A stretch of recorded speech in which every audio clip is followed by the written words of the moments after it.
Bago ako magsimula dun sa gusto kong ipunto dito sa video na to,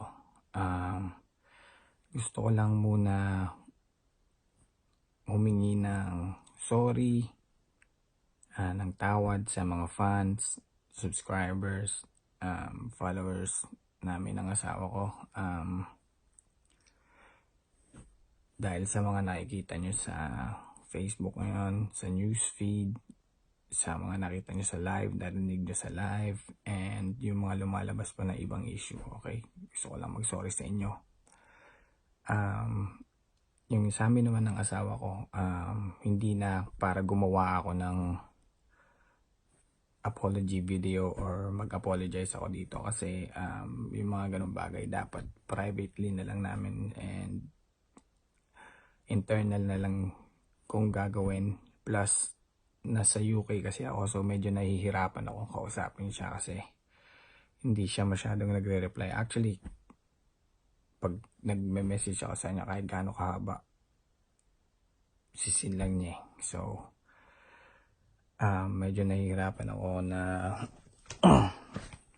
na kausapin siya.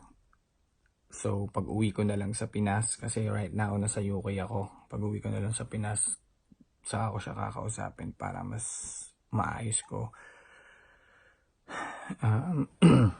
Andito kasi ako sa UK para ayusin yung passport ko. Ito nga, yun yung luma, and ito yung bago. Hindi para takasan yung issue, okay? Hindi ko tatakasan yan. Plus hindi ko dideny yung mga bagay na ginawa ko talaga, and yung mga maling bagay na ginawa ko hindi ko i-deny yan. Let's go to my point, na sa point na gusto kong ipunto dito sa video na to. Ang una ko lang gusto sabihin is marami kasi akong narinig dun sa live ni ate.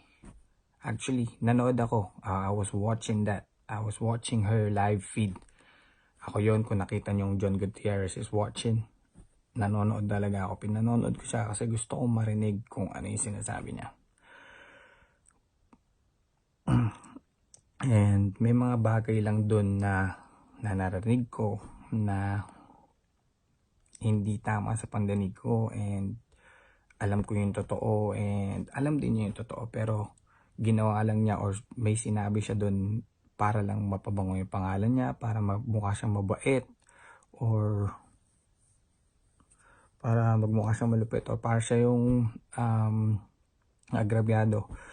But may isa siyang point doon na sinabi niya na nalasing daw siya to the point na nag-pass out siya sa gilid malapit sa bahay.